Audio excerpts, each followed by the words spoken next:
terrifying experience made my brother and I realized that evil can sometimes hide in something so small and tempting to grab that we are not able to realize it. That is how it happened to us, innocent of what our act could lead to, and that made us live the worst moment of our lives, very difficult to overcome. I want to tell you this story with the intention of being able to prevent it from happening to another person. My brother and I have always lived near the beach that our uncle manages. He is in charge of everything there. We were the garbage collectors. Sometimes we went out in the morning, in the afternoon, or at night. We did not have a schedule, only the task of keeping the place clean and free of the trash that tourists left there.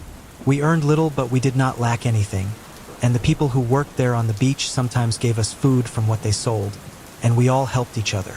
My uncle, in addition to doing his job, also fished and frequently gave us a part that we cooked at night. Our parents were not with us. Both of them drowned, a very unfortunate tragedy for us, as we were only 8 and 5 years old when it happened. Since then, we have been alone in the house they left us. We live day by day, but thank God the day has not come when we go to sleep on an empty stomach. Our best time to collect trash was at night, when there were almost no tourists and only the waves of the sea could be heard, a very relaxing atmosphere. That is how that night came when we saw something shiny in the distance. It was an impressive thing. We could see a strange shine even from a distance, and we immediately approached it. After looking at each other's faces for a few seconds, the object was between some rocks, as if someone had arranged it very well so that it wouldn't fall with the waves that crashed hard. It took us a while to get it out, but when we did, we realized that it was gold. I can't give a very exact description because I don't remember very well what it looked like, but I can say that it looked very expensive, and our first intention was to sell it to get a good amount of money. It also seemed to have some diamonds embedded in the top. My brother put it in his pocket, and we continued collecting trash for a while before going home. While there, we put some fish that our uncle gave us in the afternoon on the bonfire, and we looked at each other's faces, thinking about what we would do with the money they gave us for the gold object with diamonds. At times, we laughed without saying a single word, remembering that luck had smiled on us after so long. That night, we put the object next to our parents' photo, thinking that it was they who had sent us that blessing. As we lay in bed, we started talking about what we would do with the money. My brother told me that he wanted to go abroad in search of a better life, and if they gave us a lot, then he would take the opportunity. I honestly couldn't imagine being away from him, so I told him that I would go wherever he went and see what to do later. We hugged each other, and after a few more words, we decided it was time to sleep, so we could go to a good place in the morning to see how much they could give us for that seemingly valuable object. But it wasn't long after we fell asleep. When it all started, it must have been 12 o'clock at night when we heard someone knocking on the door. We both woke up when we heard the knocks. It was strange since nobody came home at that time. The first thing that crossed my mind was that it could be my uncle. But anyway, my brother accompanied me to go check. We were less than 2 meters from the door when they knocked again. My brother took a few steps and quickly opened it, but there was no one there. We both went out to look around, but we didn't see anything, not a single person. It was impossible that someone could knock on the door and run out without us having time to see it. Also, we didn't hear footsteps or voices. It was very strange, so we decided to go back in and lock the door. I suggested calling the police, but my brother stopped me, saying that it wasn't necessary and that we should go back to sleep. The thing was, when we came back in, we saw a woman in our living room, but her appearance was not normal. She was very tall, her hair was soaked, but it didn't look like water, but as if it were oil, very thick. She was full of wrinkles with many blisters. She had no eyebrows, and she was completely naked. There she was messing up the whole house, throwing things everywhere in desperation without caring that we were there. My brother approached her and asked her who she was, what she wanted, and why she came in like that without any permission, messing everything up. She completely ignored him and kept saying, "Mine," like 10 times without stopping. She was looking for something, but we didn't know what it was. While she was throwing everything, she started to break the few things we had, and that bothered us a lot, and that made my brother grab her by the arm to take her out. It was then that she yelled at her, but her voice sounded very strange, like an annoying squeak that stunned us. I involuntarily fell to my knees, hearing that horrible sound that was not natural, a sound that tensed my whole body, That woman slapped my brother that left him almost fainted. When I saw him lying on the floor, I panicked, and she quickly approached me, squeezed me by the neck, and asked me where we had left it. I understood that she was referring to what we picked up on the beach, that object that we intended to sell. My brother slowly got up and, as best he could, he walked towards the photo of our parents and grabbed the object to put it in his pocket, all this behind the back of the woman who was strangling me. Then he ran towards her and pushed her with all his strength. He managed to knock her down, but she got up very quickly and without problems. We panicked when the pupil of her eyes seemed to disappear, and she began to make very strange noises with her voice. More than words, they were like grunts or as if she were choking while screaming. I was paralyzed, believing that this was not real, that it was impossible that what we were experiencing was happening. My brother, on the other hand, grabbed me by the arm and forced me to run out of the house. We thought we would be safe, but when we turned around, we saw how this woman pushed the door of the house and began to run directly towards us. Our bodies bristled at the sight of this horrible woman approaching so quickly, and with all the panic in my being, I took the object from my brother and threw it in her direction because that was what I wanted. The object fell at her feet. She picked it up, and after looking at us with hatred, we watched her running towards the beach, and she went into the waves towards the bottom of the ocean, until she disappeared into the darkness. As soon as his figure disappeared into the water, my brother fainted. Some people heard my screams and came to our aid. It took him months to recover. He was left with traumas that still accompany him to this day, and I often have to deal with him asking me where that woman is, who visited us.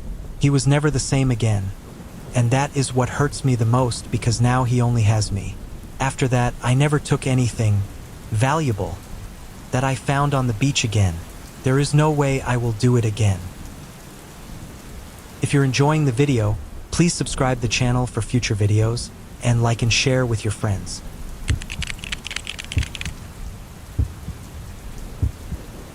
A bad situation sometimes puts us in a position that we would avoid at all costs. But that night I had to surrender and condemn my soul, being forced when I had no other option. If only I had ignored something as simple as a leaflet, maybe my life would be different, and I would not be a miserable survivor. I need to share my story with you. My name is Carl, and at that time I was a garbage collector going through a very bad time at home. My wife was sick. She had cancer, and the treatment was too expensive. I was already in debt everywhere to be able to pay for it, but my salary was not enough to cover everything. When the money I borrowed ran out, I was overwhelmed by a large number of problems that seemed to have no solution. When my wife slept, I looked at her, realizing that I would do everything in this world for her. But I was a simple garbage collector. I did not earn much, and because of her illness, she had to stop working. She was no longer fit for the job. Every night, I knelt down to ask God to save her or to give me strength and opportunities. I always had immense faith in Him, giving my life to Him from the moment I woke up until the moment I was born. I was going to sleep. I couldn't imagine the moment when my wife would die from that disease, and I cried every time I thought about it. I looked for work in other places where they would pay me better, but they rejected me. Some didn't even bother to call me. That was the worst of all. I felt like I would never find a solution. That was when the day came when they told me at work that they would change the area where I normally collected. Apparently, they hired new people, and that led to a new organization of the places and the whole thing. I didn't give it much importance. I stayed closer to home anyway. The days went by, and I worked as I normally did. Then, grabbing some garbage bags, a brochure fell to the floor, an advertisement for an entity that lent money to people without caring what they owed elsewhere or the debts they had with the banks. It caught my attention a lot, and I decided to investigate a little more, hoping to have money for my wife's treatment and other pending things. The idea kept drilling into my head during the day, and I couldn't stand it, so I went to that place during my work schedule without caring about anything. I got off the bus, asking my coworker to do me a favor and not say anything, and I quickly went home to change and went to the place. The location was a little strange. They were located in the middle of a dark alley, and the door was at the end. I could see the sign above it, and I walked slowly, considering forgetting about it and going back to work, but in the end, I didn't. I think I thought a lot about my wife's illness, and that anything could be worth it as long as I could have money for her treatment. I knocked on the door, and it opened by itself. On the other side, there was only darkness. I couldn't see anything, but I went in anyway. Seconds later, the door behind me closed, and very dim lights came on, illuminating the room and allowing me to see about 10 people wearing masks watching me. I didn't know who they were, but I felt in danger. My desperation to find help made me blind to see all the warning signs, or maybe I did notice but I ignored them. I tried to open the door and leave, but it was somehow already locked. Everyone was looking at me while I stood there, not knowing what was happening, until a woman uncovered her face and told me to come closer, that the door wasn't going to open until they decided it anyway. I had to obey, and then she told me everything I was going through, my wife's illness, the debts, everything, as if they had been watching me forever. They claimed that they had the solution to all my problems, but I had to give something valuable in return. I told them that as they knew, I had no money or any valuables, and that was when she told me that I should sell and give my soul to the devil once I died. Only then, he could give us a dignified and full life in exchange for what he demanded. I was not able to sacrifice my soul because I was a believer in God, and I told them to let me go, but that was when one of them pulled out a knife, and the woman said that they were not allowed to let me go unless I compromised my soul, and if I didn't, then they would kill me right then. They began to rush me to make a decision while yelling at me. They weren't joking at all, and they were determined not to let me go until I agreed. Under the pressure of everything they told me, I agreed. They immediately did a ritual where they began to pray in the form of a chant as if they were monks, some prayer that I did not know, and they took some of my blood, mixing it in a container with other things that I did not know what they were, and they threw it into the fire they had in the center. I do not want to give more details about that since it was really scary, but after about 10 minutes they let me go, assuring me that all my problems would be fixed, and it would be like that until the day I died, but my soul would fulfill its pact. I ran out of there to my house to process everything that had just happened to me, but I refused to believe what I had done and convinced myself that they were just a group of religious fanatics. However, the next day they called me from a job where I left my application, and they paid much better. Other private companies approved loans for me regardless of my debts, and I used all of that for my wife's treatment. It was an amazing thing. My salary was very high, and I was always finding opportunities to earn more money. I felt very happy and hopeful, but that didn't last long. After a few months, I no longer felt any joy or satisfaction. At night, I began to see shadows that hid when I concentrated on them, and in every room I found myself in day or night, I felt the presence of someone watching me from somewhere I couldn't see. It wasn't just that.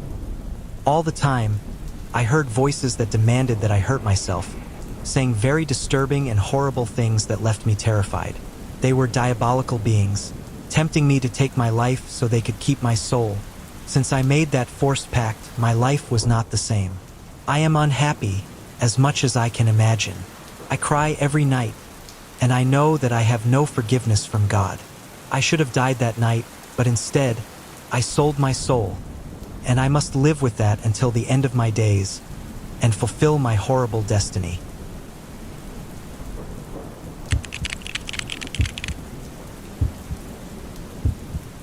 I have never been a person to heed the advice and warnings of others, and that, in the end, turned out to be what caused the worst event that could have happened to me in my life. It is one of the first things I think about from the moment I wake up. It is impossible for me to ignore it. Everything changed forever, and every day I ask God for strength to be able to continue. I was a garbage collector hired by a cleaning company. A friend helped me get the job because I really needed it. It was not much what I earned, but it was enough to eat. Besides, my wife also worked. She never reproached me for earning less than her. It has always been the two of us against the world. I think things like that are what made me fall madly in love with her and why I never left her. My coworkers were good people too, always giving me encouraging words and all that, plus ideas on how to make more money on top of the pay we were already getting. They would tell me about night shifts at other places or sometimes just weekends that paid well, and I would consider everything. I liked to surround myself with people who, no matter what the situation was, kept thinking about what they would do in the future, always looking for ways to improve. They were the ones who were worth it, As for my job, sometimes we would find some valuable things like cell phones that people dropped, things like wallets and other things. The truth was that we took advantage of people's carelessness.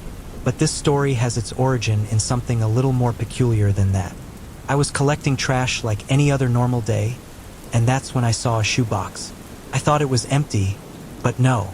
Inside there were brand new white tennis shoes, like they had just come out of the store. The first thing I did was check the size, and luckily they fit. I got very excited. I put them aside and continued with my work until I returned to where I had my bag and put them in, getting rid of the box that had no value. I told my colleagues about it, and they immediately told me that it was a little strange. No one found a new pair of shoes in the trash just like that. They were even very visible to anyone. It was impossible for anyone to notice that. Others claimed that who knows who left them there on purpose for someone else to take home, which meant that there was a background behind all this, and they repeated the same advice, telling me to leave them where I found them, that they were not going to solve anything in my life anyway, they were just shoes and that was it. I didn't listen to them. I simply told them that there was nothing wrong with having luck from time to time, but I saw their serious faces, and I realized that they were genuinely worried. I wish I had been more cautious, but my stubbornness made me ignore them. And so I went home with the shoes without caring about their opinions, advice, or warnings. My wife told me something similar. She said that if I had not bought those shoes for myself, then they had no reason to be in the house, since they were someone else's property. She also liked them. I ignored them. It seemed ridiculous to me that they thought that a pair of shoes could mean some threat. I didn't pay attention to her either, and she simply let the subject go without giving it any more relevance. But that night, everything changed forever in our life. It happened in the early morning. The clock struck 2 a.m. when I woke up from a horrible dream, where an angry man yelled at me, insulting me for taking his property.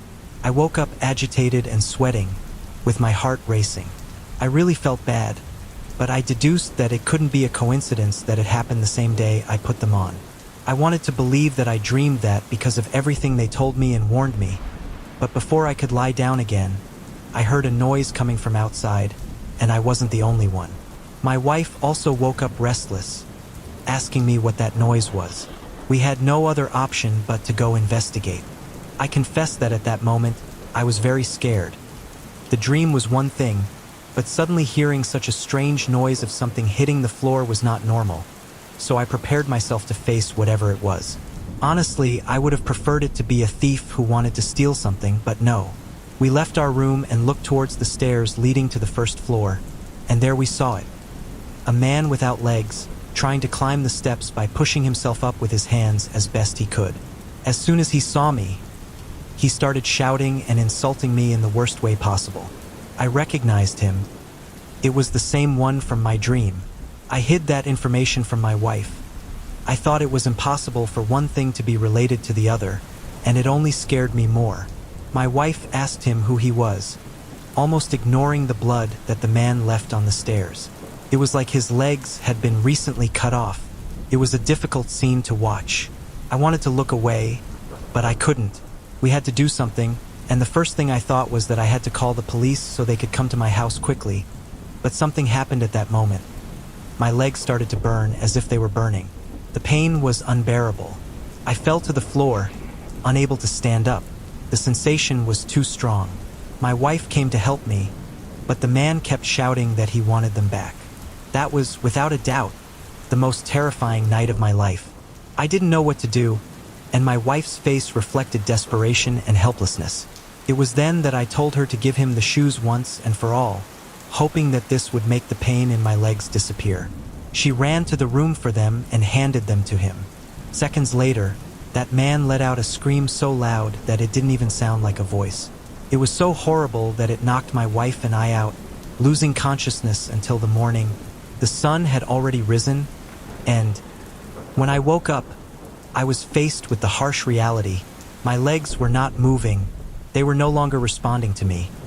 My wife wanted to help me get up, but it was impossible to try to move them, so she ran to the first floor to call an ambulance. While I crawled down completely in shock of what was happening to me, they never found the reason why my legs did not respond again. The doctors assure me that it must be something mental, but neither the psychiatrists nor any doctor could do anything for me, and since then I have been disabled. with what were once healthy and strong legs. Now unable to move,